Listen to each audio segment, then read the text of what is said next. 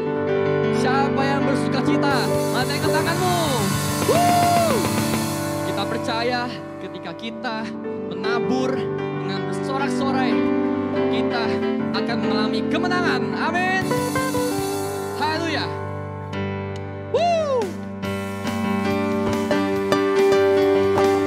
Kami percaya kami mengalami kemenangan ya Tuhan. Dan kami akan bersorak-sorai. Jika Tuhan memberikan keadaan Sion, keadaan kita seperti orang yang bermimpi. Waktu itu hidup kita penuh dengan tawa, lidah kita dengan sorak-sorai yang menabur dengan mencucurkan air mata, pasti akan menuai dengan sorak-sorai. Amin, amin. Yang berjalan menangis sambil menabur benih, pasti Tuhan membawa berkas-berkasnya. Yang percaya sorakan haleluya. Amin Tuhan. Katakan ketika Tuhan memberikan keadaan Sion, keadaan kita seperti orang yang bermimpi. Waktu itu mulut kita penuh dengan tawa, lidah kita dengan sorak-sorai. Come on. Yang menabur dengan mencucurkan air mata, pasti akan menuai dengan sorak-sorai. Yang berjalan menangis sambil menabur benih, pasti Tuhan membawa berkas-berkasnya. Sekali lagi, yang menabur dengan mencucurkan air mata, pasti akan menuai dengan sorak-sorai. Amin, amin. Yang berjalan menangis sambil menabur benih, pasti Tuhan membawa berkas-berkasnya. Yang menabur, come on. Yang menabur dengan mencucurkan air mata, pasti Tuhan membawa dengan sorak-sorai. Yang berjalan menangis sambil menabur benih, pasti Tuhan membawa berkas-berkasnya. Yang menabur dengan mencucurkan air mata, pasti akan menuai dengan sorak-sorai. Amin, amin.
kita bersama-sama akan membacakan DNA gereja kita.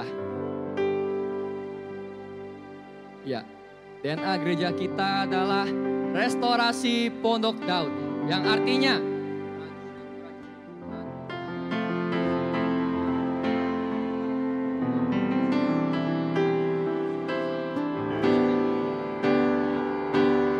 pada zaman ini. Haleluya. Haleluya. Saudara, kini tiba saatnya kita memberikan persembahan yang terbaik bagi Tuhan. Sepanjang minggu ini Tuhan Yesus sudah memberkati, menyertai, memelihara kita. Dia berikan kesehatan dan umur yang panjang bersama keluarga kita. Dan kini tiba saatnya kita membawa persembahan yang terbaik bagi Tuhan Yesus. Saudara dapat memberikan persembahan dengan cara scan QRIS yang tertera pada layar saudara menggunakan handphone, atau saudara juga dapat transfer ke rekening bank yang ditunjuk. Tapi sebelumnya, marilah kita berdoa terlebih dahulu. Bapa di surga, kami mengucap syukur buat segala kebaikan Tuhan, buat kasih anugerah-Mu yang sungguh berlimpah, buat pemeliharaan Tuhan dalam hidup kami sepanjang minggu ini ya Tuhan. Sungguh Engkau Allah yang dahsyat dan hebat. Tuhan, kini tiba saatnya kami membawa persembahan kami kepada Tuhan yang terbaik. Sucikan, kuduskan persembahan kami ini Tuhan, biar persembahan kami ini boleh berkenan bagi Tuhan. Berkati gereja-Mu, berkati hamba-hamba-Mu yang mengelola persembahan ini ya Tuhan. Urapi, beri hikmat, sehingga persembahan ini dikelola bagi kemuliaan nama Tuhan Yesus. Kami siap memberi dengan penuh sukacita, hanya di dalam nama Yesus. Haleluya. Amin.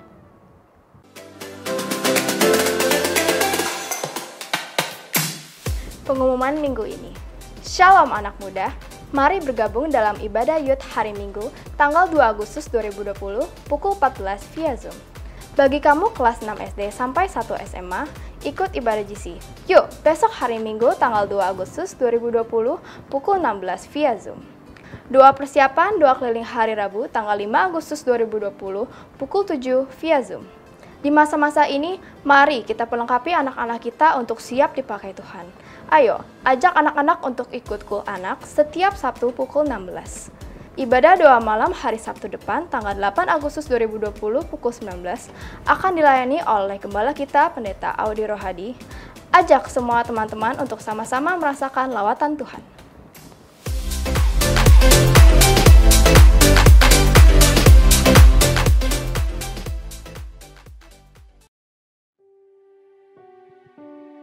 Haleluya Tuhan Yesus, terima kasih Tuhan.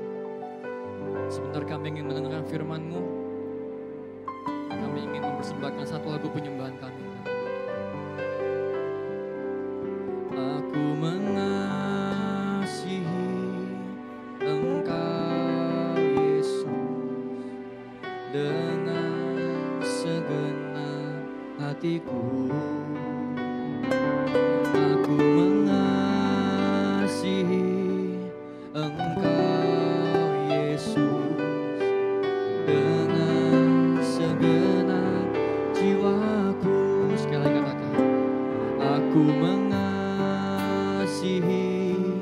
Engkau Yesus dengan segenap hatiku.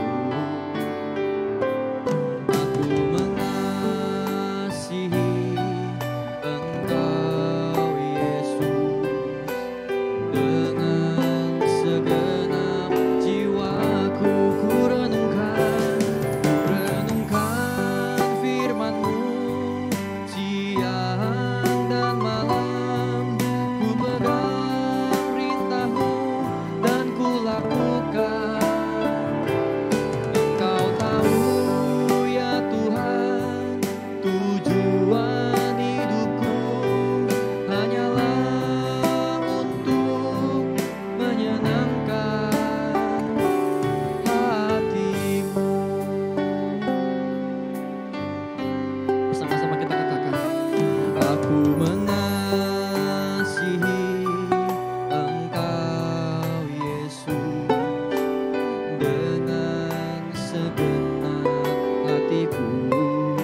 menyenangkan hatimu,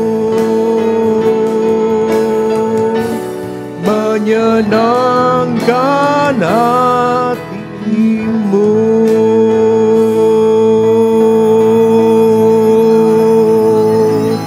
Haleluya. Bapa, terima kasih untuk malam hari ini Tuhan. Tidak banyak tempat gerejamu yang dapat menyelenggarakan ibadah doa malam seperti ini Tuhan. Kami bersyukur atas kasih karunia-Mu Tuhan, berlimpah atas kami, jemaat-Mu di GBHOG Tuhan. Kami bersyukur untuk para pengerja panitia yang ambil bagian Tuhan. Ini adalah kemurahan Tuhan bagi gereja kami Tuhan. Kami bersyukur, oleh karena itu kami berdoa, kami tidak mau menyia-nyiakan grace yang telah kami terima. Biarlah kami sungguh-sungguh Tuhan, dan lebih sungguh-sungguh lagi menanti-nantikan Engkau melalui kebenaran firman-Mu. Urapi hamba-Mu, urapi kami semua Tuhan. Kami sungguh-sungguh rindu ditransformasikan dan boleh sedikit lagi lebih serupa dengan Kristus. Dengarlah doa dan permohonan kami ya Bapa, karena kami berdoa di dalam nama Tuhan Yesus Kristus, Tuhan dan Juru Selamat pribadi kami yang hidup. Amin. Shalom semuanya. Bagaimana kabar Bapak Ibu Saudara hari-hari ini? Saya percaya Bapak Ibu Saudara terus-menerus diberkati oleh Tuhan, dipimpin oleh Tuhan. Dan malam hari ini kita akan merenungkan kebenaran firman Tuhan yang diambil dari Kisah Para Rasul pasal yang ke-27. Sementara saya berdoa untuk mempersiapkan khotbah malam hari ini, Tuhan memberikan impresi, Tuhan mengingatkan saya bahwa hari ini tepat 1 Agustus. Kita sudah masuk di dalam semester yang kedua di tahun dimensi yang baru ini. Bahkan di awal bulan Agustus ini kehidupan sudah kembali normal ya. Benar-benar normal, anak-anak mulai sekolah, pekerjaan kita, usaha kita, catering kita. Dan kehidupan kita, sosialisasi kita berangsur-angsur sudah ramai, sudah normal kembali saudara. Dan oleh karena itu penting sekali kita membahas tema malam hari ini mengenai membuat keputusan. Tema malam hari ini adalah Principles for Biblical Decision Making. Mari kita melihat bersama di dalam Kisah Rasul 27 ayat yang ke-6 sampai ayat yang ke-15. Biasanya saya meminta kita membaca bergantian. Saya akan membaca ayat yang bernomor genap, Bapak Ibu Saudara membaca ayat yang bernomor ganjil. Bukan ayat ganjil, tapi ayat bernomor ganjil. Enggak ada ayat ganjil di Alkitab. Tapi kali ini saya akan membaca keseluruhan dari Kisah Rasul 27 ayat 6 sampai ayat yang ke-15. Beginilah bunyi firman Tuhan. Di situ perwira kami menemukan sebuah kapal dari Alexandria yang hendak berlayar ke Italia. Ia memindahkan kami ke kapal itu. Selama beberapa hari berlayar, kami hampir-hampir tidak maju dan dengan susah payah kami mendekati Knidus. Karena angin tetap tidak baik, kami menyusur pantai Kreta melewati Tanjung Salmone. Sesudah kami dengan susah payah melewati tanjung itu, sampailah kami di sebuah tempat bernama Pelabuhan Indah dekat kota Lasea. Sementara itu sudah banyak waktu yang hilang. Waktu puasa sudah lampau dan sudah berbahaya untuk melanjutkan pelayaran. Sebab itu Paulus memperingatkan mereka, katanya, saudara-saudara, aku lihat bahwa pelayaran kita akan mendatangkan kesukaran-kesukaran dan kerugian besar. Bukan saja bagi muatan dan kapal, tapi juga bagi nyawa kita. Tetapi perwira itu lebih percaya kepada jurumudi dan nahkoda daripada kepada perkataan Paulus. Ayat 12, karena pelabuhan itu tidak baik untuk tinggal di situ selama musim dingin, maka kebanyakan dari mereka lebih setuju untuk berlayar terus. dan mencoba mencapai kota Phoenix untuk tinggal di situ selama musim dingin. Kota Phoenix adalah sebuah pelabuhan pulau Kreta yang terbuka ke arah barat daya dan ke arah barat laut. Pada waktu itu angin sepoi-sepoi bertiup dari selatan. Mereka menyangka bahwa maksud mereka sudah tentu akan tercapai. Mereka membongkar sau lalu berlayar dekat sekali menyusur pantai Kreta. Ayat 14, tetapi tidak berapa lama kemudian turunlah dari arah pulau itu angin badai yang disebut timur laut. Angin timur laut. 15 kapal itu dilandanya dan tidak tahan menghadapi angin haluan. Karena itu kami menyerah saja dan membiarkan kapal kami terombang-ambing. Katakan amin. Bapak Ibu Saudara yang kasih Tuhan, baru saja kita membaca bagaimana hidup Paulus di akhir Kisah Para Rasul mengenai pelayaran ke Roma, ke Italia, Saudara. Kita lihat bahwa hidup itu seperti perjalanan berlayar sebenarnya. Kita sering mendengar nenek moyang kita adalah pelaut misalnya. Lagu. Kita juga tahu bahwa bumi ini dipenuhi air, itu sebagian besar dipenuhi air, memang lautan gitu saudara. Dan hidup itu seperti perjalanan berlayar. Kalau kita yang sudah berkeluarga atau kita akan berkeluarga, kita disebut wah kita ini sedang berada dalam bahtera rumah tangga. Atau kita akan membangun nih, kita akan masuk dalam bahtera rumah tangga. Atau kalau kita masih single, kalau kita bertemu teman-teman atau di gereja, kita mau pelayanan, ada saat-saat kita fellowship yuk. Yuk kita fellowship yuk. Apa itu artinya fellowship?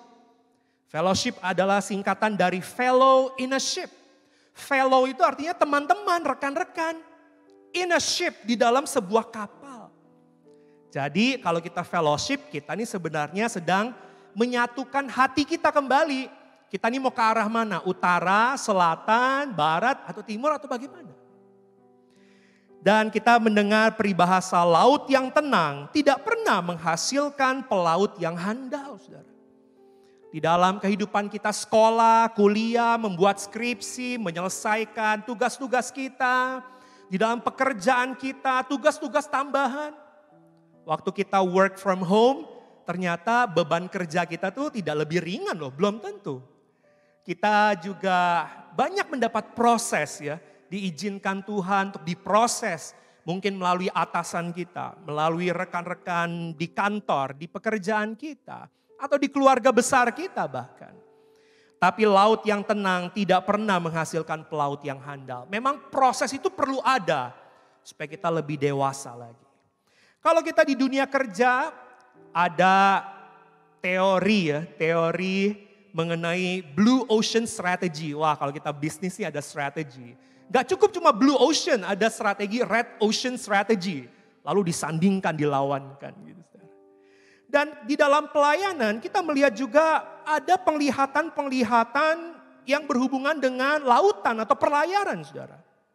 Saya masih ingat waktu itu ada nubuatan atau ada penglihatan yang disampaikan mengenai kapal perang dan kapal pesiar. Jadi hamba Tuhan itu melihat, mana nih kita nih seperti apa sekarang? Gimana kerohanian kita? Kita ini kapal perang atau kapal pesiar? Tentu saja karena kita prajurit-prajurit Tuhan, maka kita ini seperti kapal perang.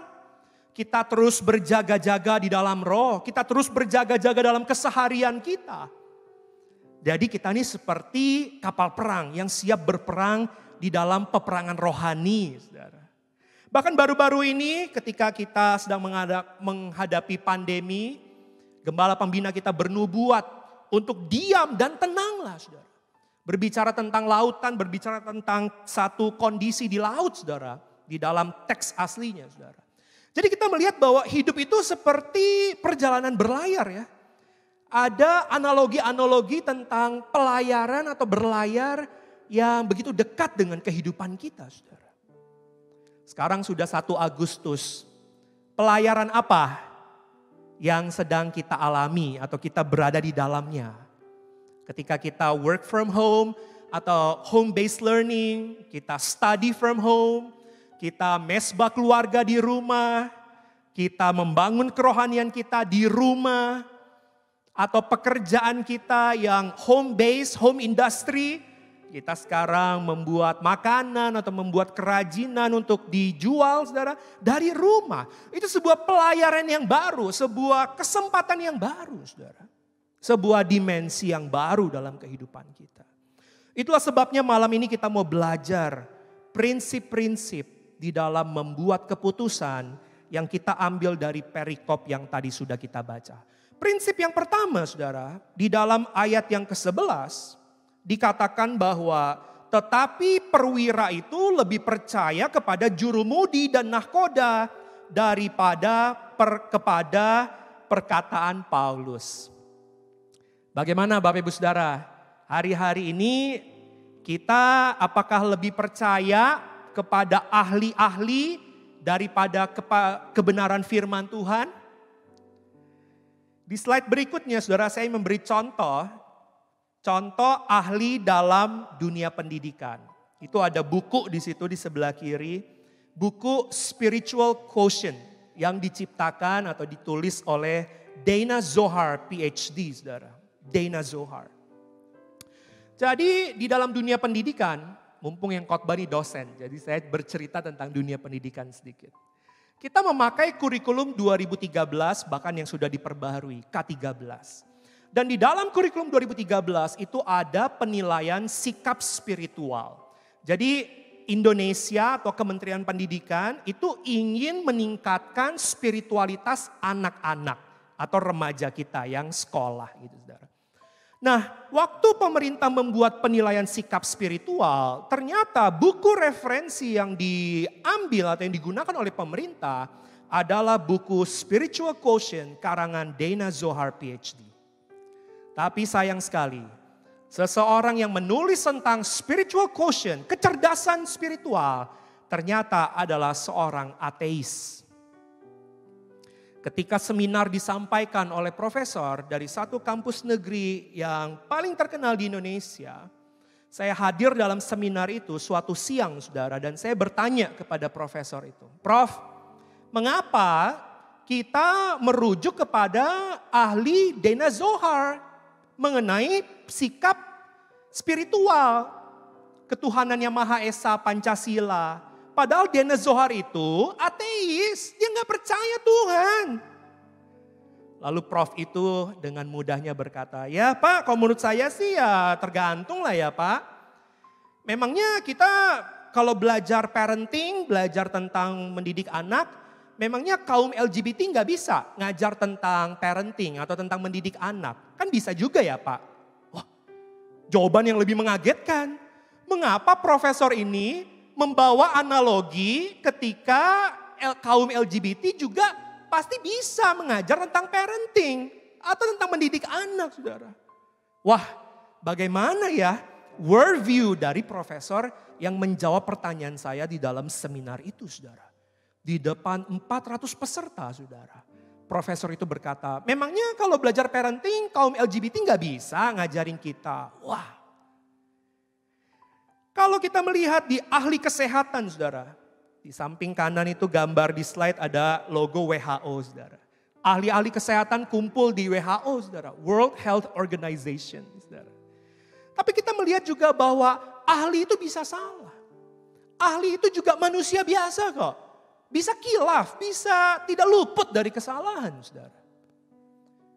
Kemarin di dalam ibadah Next Gen Dewasa Muda kami ada pembicara seorang dokter saudara. Dan dia menyampaikan bahwa ya memang dari awal itu banyak pertentangan terhadap himbauan atau anjuran WHO. Misalnya orang sehat tuh gak perlu pakai masker. Yang perlu pakai masker itu orang sakit. Tetapi sekarang saudara semua orang harus pakai masker saudara. Orang tanpa gejala, enggak ada itu yang namanya orang tanpa gejala. Yang ada adalah orang-orang yang tidak sadar bahwa diri mereka membawa atau memiliki gejala-gejala. Kadang-kadang orang-orang kan suka menyangkal gitu. Enggak kok saya sehat kok. Enggak kok ini cuma gini doang kok gitu. Padahal sebenarnya sedang bergejala COVID-19 saudara. Dan kita melihat misalnya dulu, COVID-19 itu enggak airborne kok. Itu enggak menyebar lewat udara, itu cuma droplets doang. butir-butir kecil yang dari cipratan gitu saudara. Tapi sudah direvisi bahwa COVID-19 itu airborne. Dia tahan loh di udara itu. Gitu, saudara. Jadi kita melihat bahwa ahli-ahli itu juga bisa salah. Saudara. Nah sekarang dalam kerohanian, ayat tadi bilang perwira itu lebih percaya kepada jurumudi dan nahkoda daripada perkataan Paulus. Paulus itu seorang hamba Tuhan yang diurapi. Paulus itu penuh Roh Kudus, saudara. Paulus berbahasa roh lebih daripada orang-orang lain, saudara. Dan Paulus menginjil dengan luar biasa, saudara. Di gambar saudara, di layar saudara ada seorang pendeta. Pendeta Dr. T.L. Lowry, saudara. Yang sudah dipanggil Tuhan beberapa tahun yang lalu, berumur 80-an saudara. Bapak Ibu saudara tahu, ada yang tahu siapa dia? Bisa tulis di chat nih, nanti dapat hadiah nih. Nah, Bapak pendeta yang tampil di layar ini adalah Bapak rohani dari gembala pembina kita. Bapak pendeta Dr. Insinyur Niko Nyotora Harjo. Ini Bapak rohaninya saudara. Nah satu kali waktu ada acara doa untuk mendoakan tanah di mana SICC itu akan dibangun saudara di Sentul, di Bogor saudara. Pendeta Dr. T.L. Lowry ini bernubuat untuk Pak Niko. Gitu ya. Lalu dia bernubuat kurang lebih seperti ini. Moses, my son, I have called you out to bring my people. Gitu. Jadi Musa anakku, aku telah memanggil engkau untuk membawa umatku keluar. Saudara. Orang-orang beberapa, loh kok Pak Niko dipanggilnya Musa ya gitu. Hah? Lalu ternyata Pak Niko menyampaikan, oh iya pasti kalian ini gak tahu. Saya waktu dibaptis dulu, nama baptis saya itu Musa. Dan cuma Bu Hermin yang tahu memang. Wah Tuhan ini benar-benar berbicara melalui Bapak Pendeta Dr. T.L. Lowry ini. Wow. Seringkali kalau kita berkonsultasi atau kita konseling atau kita berdiskusi tukar pikiran dengan hamba-hamba Tuhan. Itu hal yang sangat baik saudara. Waktu kita mau membuat keputusan saudara. Khususnya hamba-hamba Tuhan yang penuh dengan Roh Kudus. Hamba-hamba Tuhan yang tinggal di dalam firman Tuhan saudara. Itu perlu kita pertimbangkan, kita dengarkan. Apa pesan Tuhan melalui mereka saudara. Nah ini prinsip yang pertama saudara. Jangan sampai kita lebih percaya kepada ahli-ahli. Maksud saya kita mengidolakan, kita menganggap ahli-ahli itu tidak bisa salah, tidak pernah salah. Tetapi firman Tuhan yang kita pelajari di poin pertama ini mengingatkan kita juga untuk tinggal dalam firman. Kita juga ini hamba-hamba Tuhan. Saudara dan saya ini juga hamba Tuhan. Sama kita baca firman Tuhan, kita saat teduh. Kita melihat apa kata Alkitab tentang investasi. Apa kata Alkitab tentang keluarga. Apa kata Alkitab tentang membesarkan anak. Apa kata Alkitab tentang kuliah. Semua ada di Alkitab. Satu kali kami menjemput asisten rumah tangga. Waktu anak-anak masih kecil, kami ada asisten rumah tangga asal Rangkas Bitung. Mereka berdua datang, lalu kami menjemput mereka di Palem Semi, di Lipo Karawaci, saudara. Saya dan istri, lalu pembantu yang baru datang itu 2 orang duduk di mobil di bagian tengah, saudara. Dan sementara berjalan dari Palem Semi menuju Gading Serpong, Tuhan itu mengingatkan saya. Coba kamu tanya deh, dia bawa jimat gak? Oh ya, gitu ya. Ya sudah taat aja, tanya aja. Toh gak ada salahnya bertanya, bawa jimat gak? Begitu mau masuk tol, saya tanya, Mbak bawa jimat gak? Dan dia dengan polosnya berkata, bawa gitu. Oh haleluya. Begitu sampai di rumah kami jelaskan, Mbak kami ini keluarga Kristen. Jadi kami tidak menerima jimat. Kami percaya Tuhan hadir di keluarga kami di rumah ini, Mbak gak usah takut.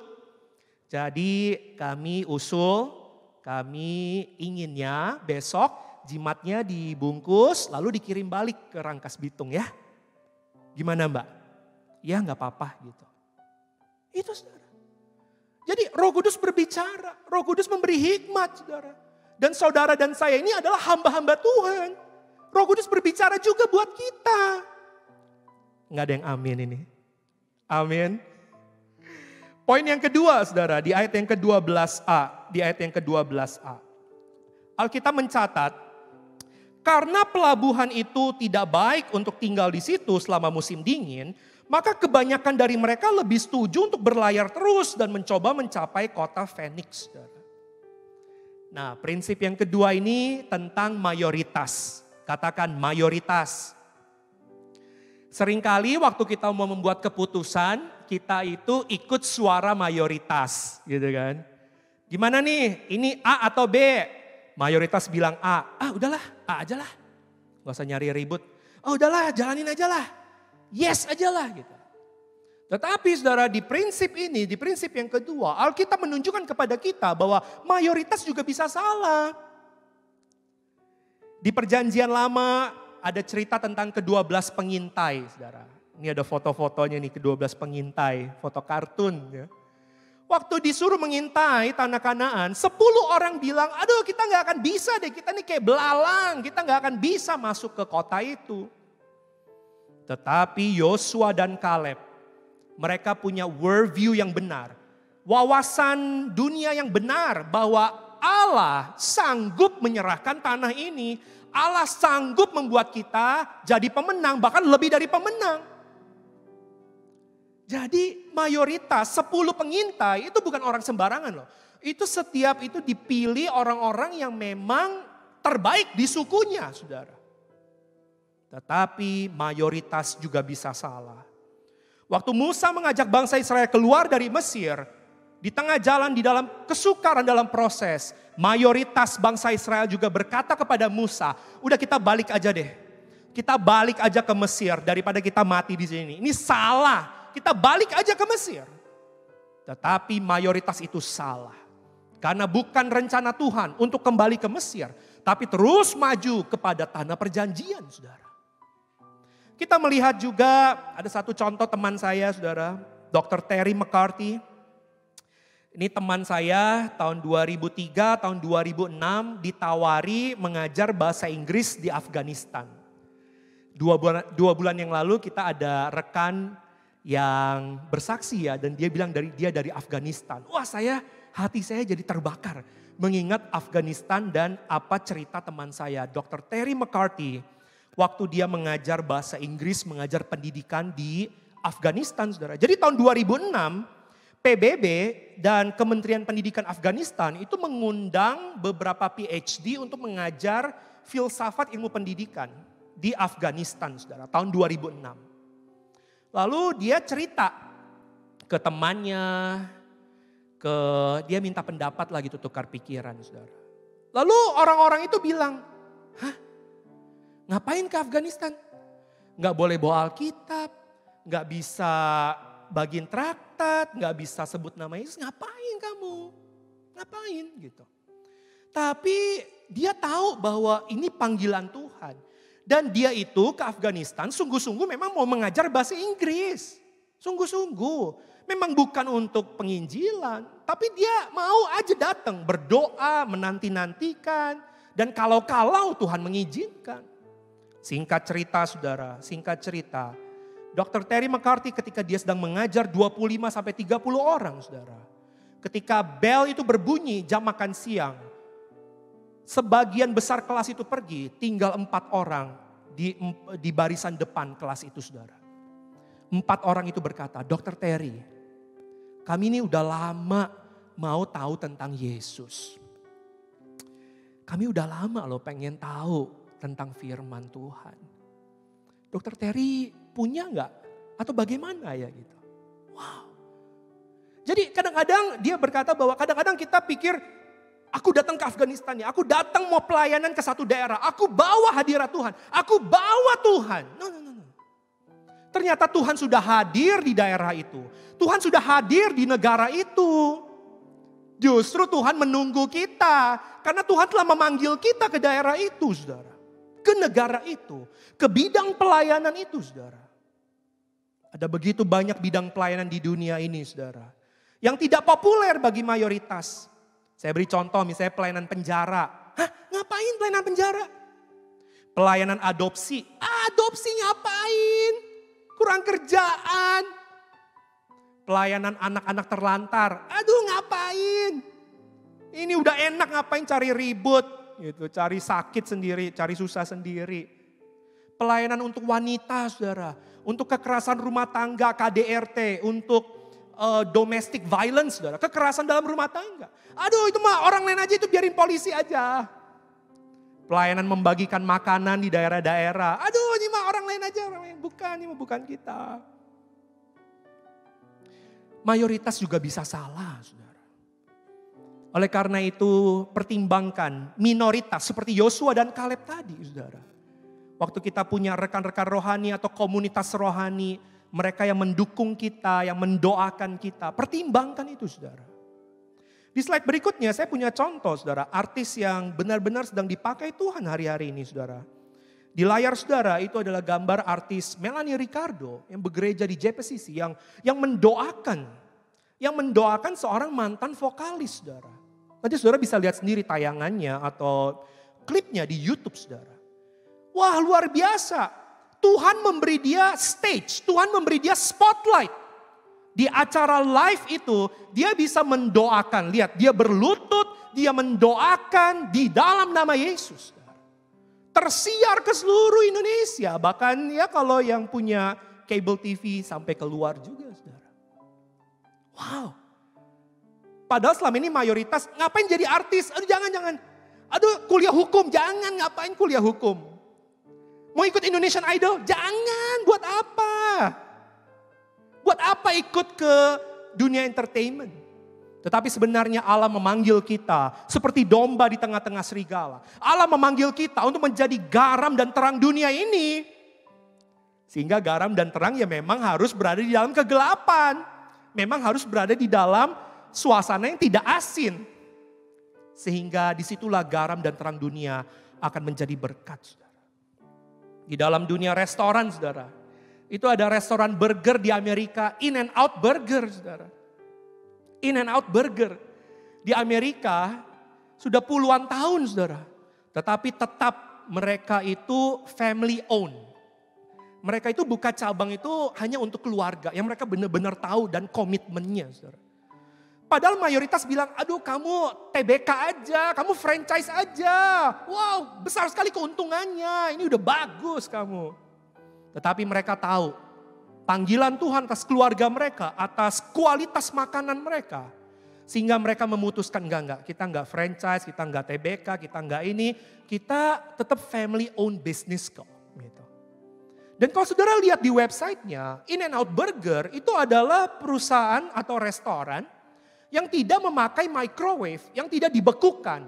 Dikatakan they don't use frozen food. Mereka enggak pakai tuh pre-packaged food. Enggak. Enggak ada saudara. Karena itu bahan-bahan pengawet, saudara. Itu bahan-bahan pengawet, saudara. Jadi mereka tahu panggilan Tuhan, mereka tahu firman Tuhan untuk menjadi berkat di dalam bisnis makanan. Sehingga mereka diberkati Tuhan luar biasa. In-N-Out Burger itu diberkati Tuhan luar biasa. Selain Chick-fil-A Burger yang waktu itu sudah saya ceritakan, saudara, di bulan Februari. Bagaimana mereka hari Minggu libur karena ini hari Sabat. Karyawannya mau beribadah, karyawannya mau pelayanan. Wow. Mereka menghormati Tuhan dan karena mereka menghormati Tuhan, Tuhan menghormati mereka. Tuhan memberkati mereka. Berlimpah. Saudara. Prinsip yang terakhir, saudara. Prinsip yang terakhir. Ayat yang ke-13. Dikatakan di sini, pada waktu itu angin sepoi-sepoi bertiup dari selatan. Mereka menyangka bahwa maksud mereka sudah tentu akan tercapai. Prinsip yang ketiga, kadang-kadang waktu kita membuat keputusan, itu kita pakai feeling. Mereka menyangka, pakai asumsi. Misalnya yang sederhana, yuk kita pergi yuk, kemana, ke situ. Ayo pakai seat beltnya, enggak lah buat apa seat belt? Enggak ada polisi mah, enggak ada. Polisi lagi makan, enggak ada polisi. Tapi begitu belok ada polisi ternyata saudara. Seringkali kita berasumsi saudara, gak usah pakai helm lah, gak usah pakai helm. Gak usah bawa gembok buat motor gak usah, buat sepeda gak, aman di sini mah aman. Kita punya asumsi saudara. Satu kali dulu saya melayani di Youth Kota Bumi saudara, ada satu anak youth baru punya motor baru. Jupiter MX waktu itu masih paling top saudara.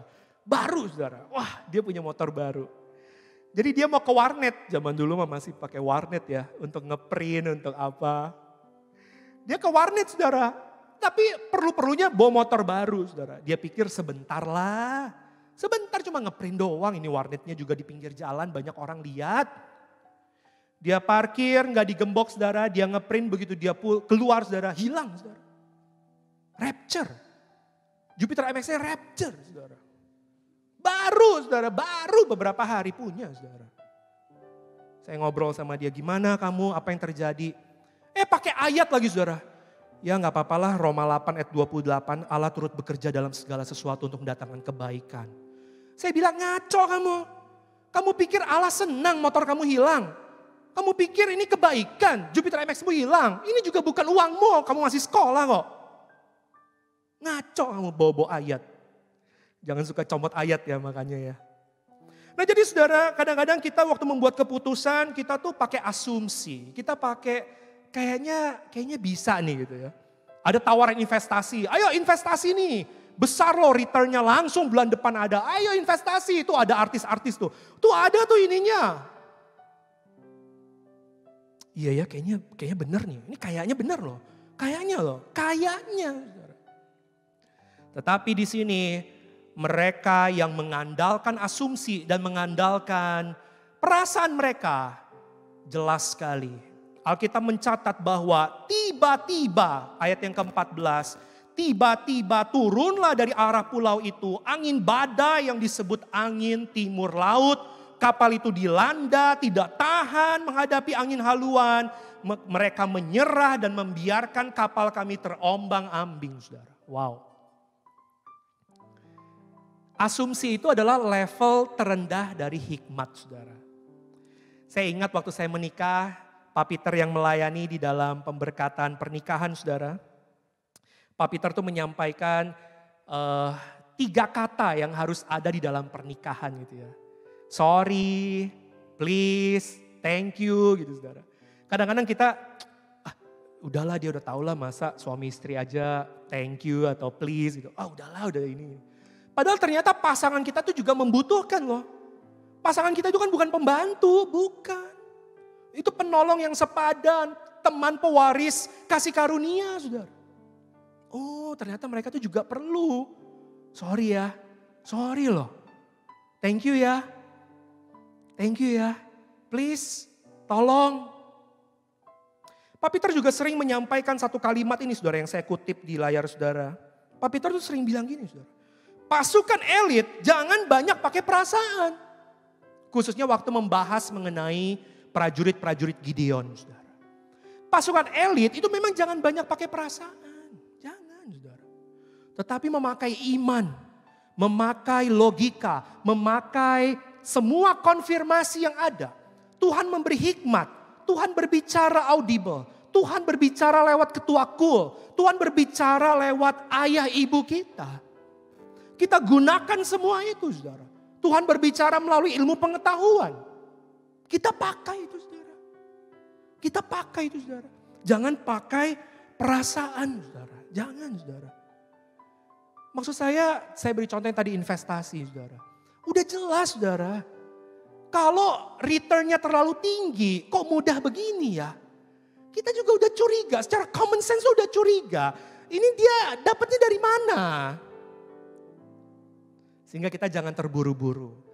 Good things happen for those who wait. Saudara. Hal-hal baik itu terjadi bagi mereka yang sabar. Sabar. Alon-alon. Sabar. Gitu saudara. Sabar, tunggu. Kumpulkan semua konfirmasi. Sabar. Saudara. Kemudian saudara kita melihat di dalam home based learning hari-hari ini. Ketika anak-anak di rumah lagi belajar saudara. Saya tampilkan gambar di sini saudara. Dan sebuah pertanyaan untuk saudara jawab. Apa sebenarnya yang mereka sedang tonton? Anak-anak waktu di kamar dengan laptop mereka, dengan iPad mereka. Waktu kita lagi di luar atau kita lagi pergi. Atau kita lagi jalan-jalan berjemur, anak-anak kita biarkan. Anak-anak main ke rumah teman, main ke rumah tetangga. Apa yang mereka tonton? Enggak lah, itu mah anak kecil, tontonan dia juga yang biasa kok, kartun-kartun. Oh ya? Saya pernah menemukan, saudara, kartun Spider-Man yang ditonton di dalam YouTube, itu melakukan hal-hal yang tidak senonoh, saudara. Saya juga menemukan anak saya lihat YouTube tentang slime, itu mainan, saudara, slime gitu, saudara. Tapi di YouTube itu, the life of lesbian couple in the morning. Jadi yang membawakan, yang memeragakan permainan slime itu lesbian couple, saudara. Dan ditampilkan di YouTube aktivitas-aktivitas lesbian couple itu kayak gimana sambil main slime. Wow, saudara. Jadi kita perlu, saudara, mengawasi anak-anak kita. Kita perlu membuat keputusan. Di rumah ini harus ada keputusan. Boleh main jam berapa, durasinya. Ini iPad bagaimana pengaturannya, tab bagaimana, WiFi bagaimana pengaturannya, passwordnya gimana. TV dikeluarkan di ruang tamu. TV ini adalah milik bersama. Komputer, laptop, WiFi sebisa mungkin di tempat yang bisa dimonitor, saudara. Bahkan ketika anak-anak lagi belajar, kita lihat, anak kita serius lu kelihatannya lu. Padahal lagi ngechat, saudara. Lagi ngechat temen yang lain, gak merhatiin pelajaran. Nendang-nendangin orang, keluar kicking orang dari aplikasi-aplikasi pembelajaran. Kita perlu mengawasi mereka. Jangan kita pakai asumsi. Enggak lah anak saya Pak Pendeta, oh manis banget Pak. Anak saya gak mungkin. Anak saya setiap hari shalom, shalom. No, saudara. Adalah tanggung jawab kita sebagai orang tua untuk mendidik mereka di dalam kebenaran. Dan terus menerus setiap hari hidup di dalam takut akan Tuhan dan bersama dengan Tuhan, saudara. Oleh karena itu kesimpulan apa yang sudah kita pelajari malam hari ini, saudara. Kesimpulan yang kita pelajari malam hari ini, saudara. Yang pertama, ahli juga bisa salah. Ahli juga bisa salah. Oleh karena itu coba kita dengarkan hamba-hamba Tuhan. Seperti di dalam perikop yang tadi kita baca. Jangan kita lebih mengutamakan ahli dibandingkan Paulus. Seorang hamba Tuhan yang penuh dengan Roh Kudus. Yang hidup di dalam firman dan dipakai Tuhan untuk menulis 2/3 dari perjanjian baru, saudara. Itu bicara tentang prinsip holy, saudara. Holy Spirit yang menuntun hamba-hamba Tuhan di dalam memberikan nubuatan, di dalam memberikan konseling, di dalam memberikan firman, saudara. Pelayanan-pelayanan mimbar, saudara. Yang kedua, mayoritas juga bisa salah, saudara. Oleh karena itu milikilah komunitas yang benar. Milikilah teman-teman rohani, kakak rohani, bapak rohani, saudara. Yang benar-benar hidup di dalam firman. Sehingga waktu mereka memberi masukan, memberi arahan sesuai dengan tuntunan Tuhan, saudara. Itu adalah prinsip holy community. Holy community. Di-share, kita tukar pikiran, kita saling mendoakan. Yang ketiga, yang terakhir, saudara, adalah bahkan, saudara, perasaan kita, asumsi kita, itu bisa salah. Dulu 10 tahun yang lalu dengan sekarang berbeda, apalagi di dalam kondisi pandemi gini. Berbeda, saudara. Kita harus punya paradigma yang baru, saudara. Paradigma yang baru, saudara. Nah, itulah prinsip dari Holy Scripture. Bagaimana setiap hari kita merenungkan firman Tuhan dan membuat keputusan-keputusan di dalam hidup ini berdasarkan kebenaran firman Tuhan. Amin. Amin. Tuhan Yesus memberkati. Mari kita berdoa. Bapa, kami bersyukur untuk malam hari ini. Kami bersyukur Tuhan. Kami bersyukur ya Bapa. Tolong kami Tuhan untuk ke depan ini. Membuat keputusan-keputusan yang sesuai dengan firman Tuhan. Apakah ada Bapak Ibu Saudara yang hari-hari ini engkau sedang berada di persimpangan jalan. Engkau sedang diperhadapkan kepada pembuatan keputusan-keputusan penting di dalam hidupmu. Angkat tanganmu di hadapan Tuhan. Tutup matamu, angkat tanganmu di hadapan Tuhan. Mari berseru kepada Tuhan. berseru kepada Tuhan, Bapa tolong kami Tuhan. Kalau selama ini kami terlalu mengandalkan ahli-ahli, expert, orang-orang yang kami pikir sempurna. Ampuni kami Bapa. Ampuni kami Bapa. Tolong kami Tuhan menyadari bahwa mereka juga manusia biasa. Tolong kami menyadari bahwa tuntunan Roh Kudus jauh melampaui hikmat manusia.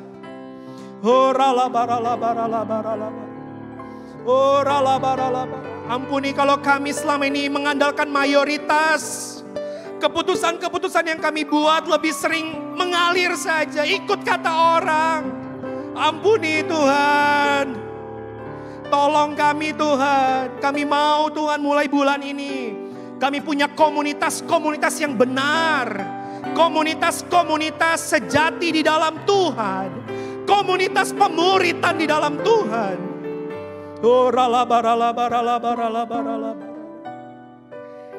Ampuni kami kalau kami banyak mengandalkan perasaan kami. Ampuni kalau kami banyak cuek, kalau kami banyak enggak berpikir panjang.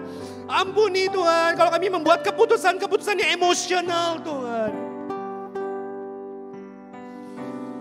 Tolong kami lebih lagi merenungkan firman-Mu, lebih lagi bergemar, lebih lagi menerapkan gaya hidup refleksi. Kami merefleksikan keseharian kami dan kebenaran firman-Mu di dalam kami membuat keputusan. Terima kasih Bapa. Aku berdoa memberkati setiap jemaat Tuhan di dalam nama Yesus. Biar hikmat Tuhan, pewahyuan Tuhan, dan tuntunan Roh Kudus tercurah berlimpah, limpah, limpah. Amin.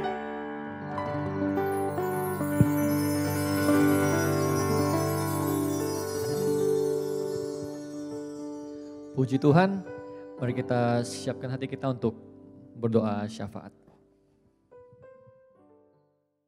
Mari Bapak Ibu Saudara sekalian, kita akhiri ibadah doa malam kita berdoa syafaat. Bapak, kami ucap syukur Tuhan buat malam hari ini, buat ibadah doa malam kami. Terima kasih Tuhan, Kau hadir di tengah-tengah keluarga Tuhan di rumah mereka masing-masing. Terima kasih buat hadirat-Mu. Terima kasih kami boleh memuji dan menyembah Tuhan. Bahkan kami mengucap syukur Tuhan buat setiap pesan Tuhan yang boleh kami dengar lewat firman-Mu malam hari ini ya Tuhan. Biarlah firman itu boleh berakar, bertumbuh dan berbuah Tuhan di dalam kehidupan kami. Sehingga kami makin hari makin serupa dengan Tuhan.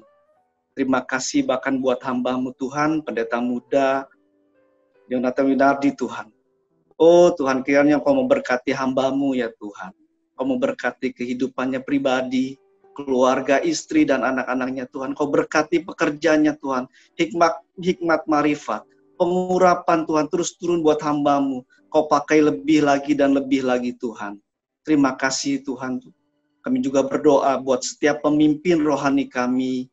Kami berdoa buat gembala pembina kami Tuhan, Pak Niko, serta keluarga. Kami berdoa buat gembala Rayon 3 kami Tuhan, Pak Peter beserta keluarga ya Tuhan. Kiranya Kau memberkati hamba-hamba-Mu ini Tuhan. Memberkati keluarga mereka, kesehatan, kekuatan yang baru Tuhan berkati. Tuhan yang terus pakai hamba-hamba-Mu ini lebih dan lebih lagi Tuhan. Kami secara khusus malam hari ini berdoa buat gembala kami, Pak Audi. Mari saudara kita angkat tangan kita arahkan buat Pak Audi. Oh rabata karalaba syakaralaba yaralaba. Oh rabata karalaba syadayaralaba. Kau memberkati Tuhan gembala kami Pak Audi Tuhan. Kau berkati dengan kesehatan, kekuatan, panjang umur Tuhan. Kau berkati Tuhan. Pewahyuan di dalam kehidupannya Tuhan, Kau berkati langkah-langkahnya Tuhan.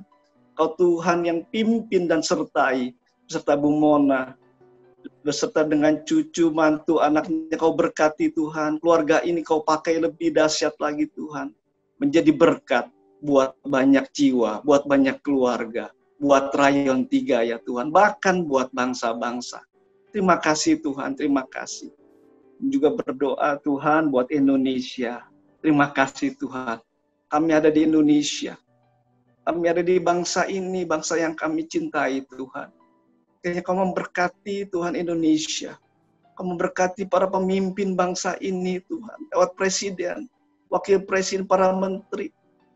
Oh, para pejabat negara bangsa ini. Tuhan, Kau yang pakai Tuhan. Takut akan Tuhan.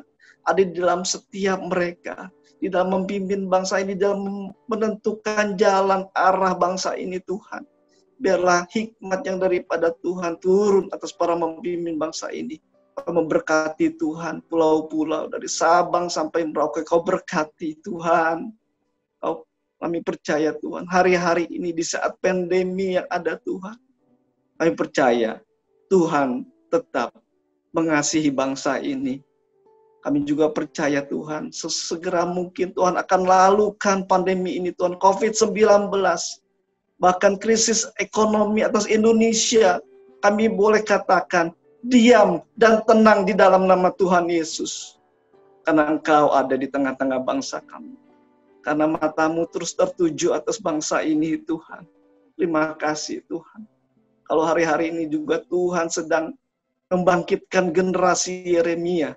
Generasi anak-anak muda yang cinta akan Tuhan. Penuh dengan Roh Kudus. Hidup di dalam keintiman dengan Tuhan. Penuh dengan Roh Tuhan.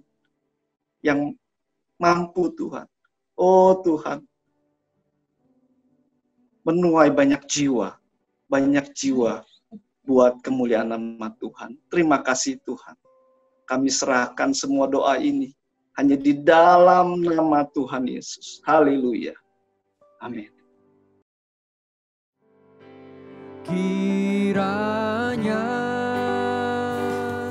Engkau memberkati aku berlimpah-limpah dan memperluas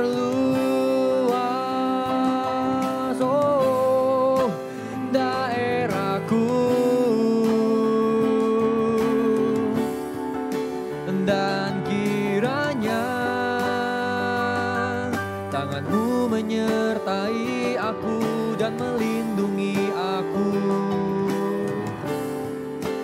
daripada malapetaka, sehingga kesakitan tidak menimpa aku, sehingga kesakitan tidak menimpa aku, sehingga kesakitan tidak menimpa aku. Haleluya, haleluya. Bapak, inilah doa kami ya Tuhan. Saya percaya perlindungan-Mu itu dahsyat buat setiap kami. Sebentar kami akan berpisah satu dengan yang lain Tuhan, biar berkat-Mu menyertai anak-anak-Mu. Yang sakit Kau sembuhkan dia Tuhan, yang lemah Kau kuatkan dia Tuhan, yang punya beban, masalah rumah tangga, keuangan, bisnis, pekerjaan, Tuhan berikan jalan keluar buat anak-anak-Mu. Hamba percaya tidak ada yang mustahil buat Tuhan Yesus. Tidak ada yang mustahil buat Tuhan Yesus.